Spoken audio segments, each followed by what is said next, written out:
Start. उपाध्यक्ष जी, आगामी कुछ वर्षों में इनमें से कुछ लोग अपने अपने व्यवसाय में चोटी के लोग होंगे।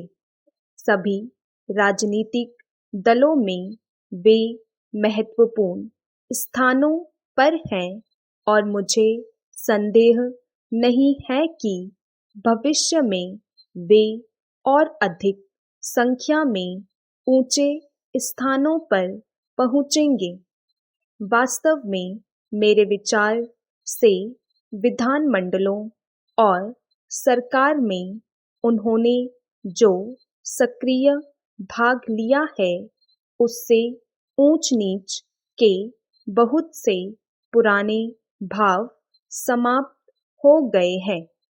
उद्योगों और शहरी समाज के विकास में भी इस बात से सहायता मिल रही है। फिर भी हम लोग बड़ी पीड़ा के साथ अनुभव कर रहे हैं कि अभी बहुत कुछ करने की आवश्यकता है।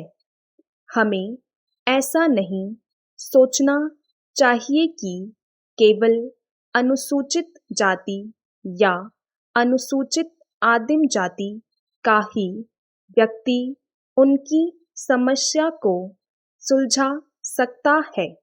मेरे विचार से यह हम सभी का कर्तव्य है। इसी तरह हम उनसे अपेक्षा करते हैं कि वे भी हमें अपनी अन्य समस्याओं को सुलझाने में सहयोग दें। हम सभी भारत के नागरिक हैं। इस देश के विभिन्न वर्गों के बीच असमानताएं रही हैं। अब हम सभी का यह कर्तव्य है कि समाज के उन वर्गों के लोगों को जिन्हें अतीत में अवसर नहीं मिला था, अब विकास का अवसर देकर असमानताएं समाप्त करें। निश्चय ही मैं ऐसा प्रयास करूंगी कि हमारे हरिजन और आदिवासी भाई बहनों को और अधिक अधिकार के पद मिले और वे ऐसे पदों पर पहुँचें जहां वे अपनी तथा दूसरों की समस्याओं को हल कर सके।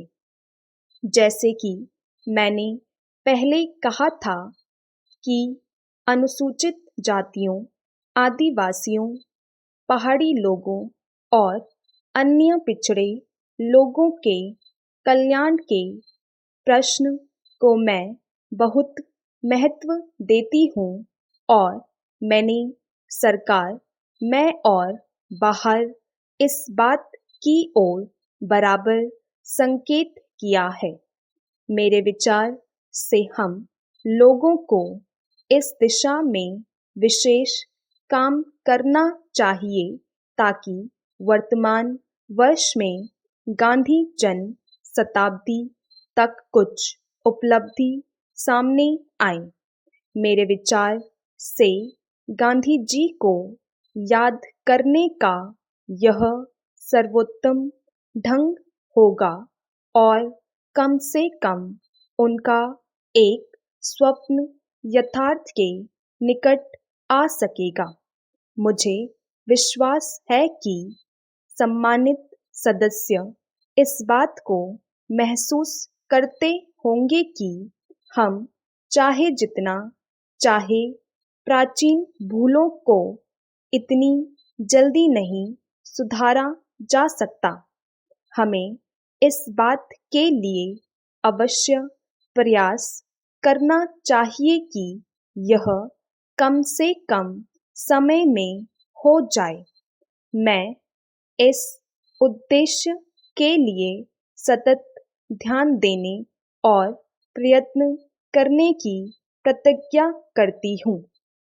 हमें ऐसा नहीं सोचना चाहिए कि केवल अनुसूचित जाति या अनुसूचित आदिम जाति का ही व्यक्ति उनकी समस्या को सुलझा सकता है।